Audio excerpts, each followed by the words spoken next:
And there is new reporting this morning on what those plans look like. The Washington Post reports that the Pentagon has been planning a military deployment to Chicago for weeks in a model that could later be used in other major cities, according to officials familiar with the plans. It adds that the planning, which has not been previously disclosed, involves several options, including mobilizing at least a few thousand members of the National Guard as soon as September.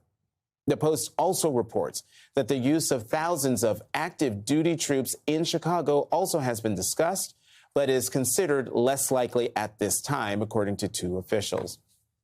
Overnight, Illinois Governor J.B. Pritzker said in a statement, "There is no emergency that warrants the President of the United States federalizing the Illinois National Guard, deploying the National Guard from other states, or sending active duty military within our borders." Donald Trump is once again escalating his war on America's cities. This time, new reports suggest that Chicago could soon see federal troops on its streets. But is this about crime or politics? Let's break it down. Donald Trump is attempting to manufacture a crisis, politicize Americans who serve in uniform, and continue abusing his power to distract from the pain he is causing working families. On Friday, President Trump indicated that Chicago would be his next target, along with another Democratic-leaning city with a black mayor. So let's be clear. Deploying troops into American cities is no small step. It's one of the most extreme moves a president can make. And Illinois leaders say there's no crisis that justifies it. They call it a manufactured emergency to distract from Trump's failures. The people in Chicago, Mr. Vice President, are screaming for us to come. They're wearing red hats, just like this one, but they're wearing red hats. African-American ladies, beautiful ladies, are saying, "Please, President Trump, come to Chicago." And so I think Chicago will be our next, and then we'll help with New York.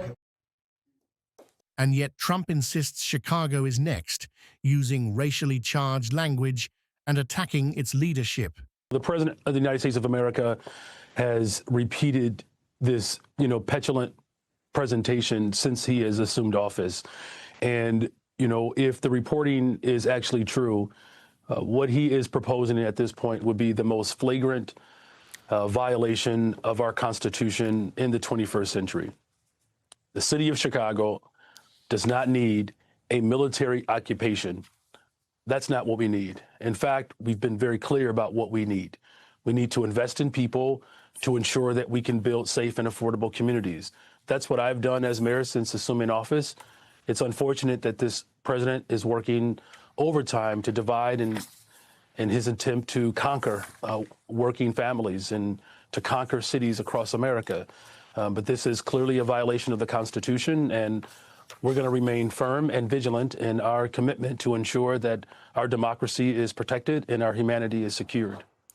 Mr. Mayor, it sounded like you said the White House had not been in touch with you at all about this. And I just want to make sure that I heard that right.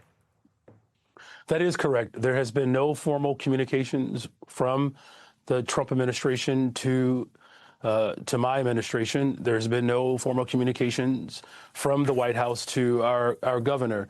At this point, again, this is all, I believe, an attempt to frighten and to raise anxiety across America. Here's what we're doing in Chicago. The fact of the matter is violent crime is actually down in Chicago. We've reduced homicides by almost 32%.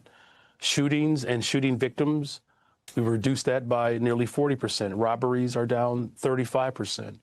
There is certainly more work to be done, but we are moving towards building the safest, most affordable big city in America.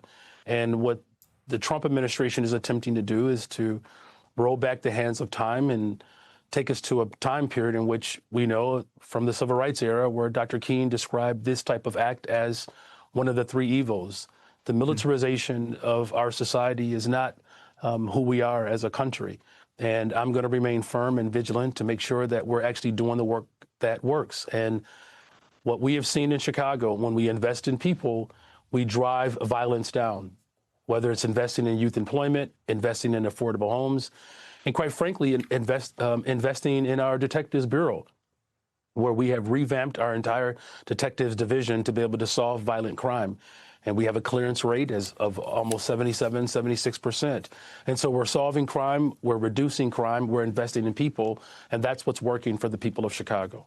Chicago's mayor, Brandon Johnson, didn't hold back. He called Trump's plan a direct attack on the Constitution and warned against turning the city into a military zone. That we've talked about on this show a lot, and that me and Jonathan talk off air about a lot, is that this doesn't appear to be actually about crime, because the cities that the president has talked about, these major cities, all of that crime has gone down. In Chicago, we have down 13.3% in year-to-date totals, 7.1% down in Washington, D.C., 4.9% in New York compared with last year. It's declining over and over and over again. You see Oakland, Los Angeles, and Baltimore, cities that the president has also talked about. I guess when you're talking about you're going to, you and the governor are going to protect the folks there, make sure that this doesn't happen. What are you guys planning to do? Maybe you don't want to tell us your plan, but folks, I think, watching want to know that there actually is something that folks can do, because, you said it's unconstitutional, but we've seen this president ignore many things that folks have said are that weren't constitutional, him going ahead and plowing ahead and doing them anyway. Yeah, well, again, look, the 10th Amendment is actually quite clear where states reserve rights. And that's something that's an important thing to note. And we will, take up legal action if necessary. Whether it's my Department of Law or working with the governor, we're also in communications with our Cook County Board president. We're all aligned in the city of Chicago. In fact, this is a time for all of us to come together in this moment. And there are some political differences certainly that we do have in Chicago, but I think in this regard, we're all very clear that the Trump administration is clearly in violation of the Constitution. And it's pretty straightforward for us. You either support the Constitution or you do not. Those are the only two positions that you can take. And again, whether it's legal actions, as well as the community as a whole coming together to push back in a very dramatic way against this administration. Because, look, as I said before, we're doing the work here in Chicago, and you mentioned other cities around America, and whether it's, what Brandon Scott is doing, Randa Woodfin is doing in Birmingham, Justin Bibb in Cleveland, my other counterpart, Mayor Johnson in Milwaukee, Karen Bass, Barbara Lee. I mean, these are all strong leaders across this country that have made critical investments in affordable housing, youth employment, mental and behavioral health care services. We are investing in people. And quite frankly, the most vulnerable people. What this president is doing, he's declared a war on poor people. I remember when we had presidents that declared war on poverty. That's the opposite from this administration. Picking on homeless people, picking on the most vulnerable. That is not what the people of Chicago are going to stand for. And so we'll use all means necessary to us to ensure that we protect the Constitution and we protect this beloved city. Mayor Johnson. Here's the key fact Trump ignores. Crime in Chicago is actually down. Homicides, shootings, robberies, all reduced significantly under Mayor Johnson's leadership. So, what's really going on here? Actually, I have two questions. I'm struggling with which one to ask you, but I'll start with the more substantive one. Eugene asked you if you had any communication with the White House about the plans that were reported in the Washington Post. I'm wondering, what communications have you had with Governor Pritzker about what is to come, about federal intervention, especially since President Trump has been talking about sending in the military in some form to Chicago since his first run in the office between 2017 and 2021? Yes, well, the governor and I, we just spoke a couple of days ago. Our teams are in constant communications, as well as with our board president. There is an incredible strong alignment here. And, to the point that I made earlier, the president does not have the constitutional or legal authority to federalize the National Guard here in Illinois. It would be, again, a clear, flagrant violation of the Constitution and federal laws. What we've said here repeatedly, and this is the conversation that the governor and I have on a regular basis, If the president was actually, sincere about reducing violence in Chicago or anywhere else in this country, he would not have taken $800 million away from violence prevention dollars. We've seen in his nasty bill where we've seen the largest concentration of wealth placed into the hands of the ultra-rich. It reminds me of, Justice Brandeis, who said, listen, you can either have wealth concentrated into the hands of the few, or you can have a democracy, but you cannot have both. And this president has attacked everything that's sensible about our society.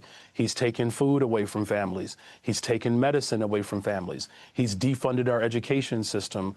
That's the opposite, the antithesis to what we're doing here in Chicago, investing in affordable homes, investing in small businesses, making sure that the most vulnerable people have access to high quality education as well as health care, including mental and behavioral health care. So the governor and I have been very clear that not only is he in violation of the Constitution, we have to remain committed to ensuring that we're investing in working families. Look, This isn't just about Chicago. Trump has repeatedly targeted Democratic-led cities with black mayors. The bigger picture? A push to militarize America's streets while ignoring the real solutions, investing in people, jobs, housing, and community safety. Chicago says no to Trump's authoritarian tactics. The question is, if he's willing to bypass the Constitution here, what's next?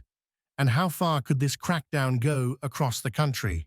That's something we all need to think about.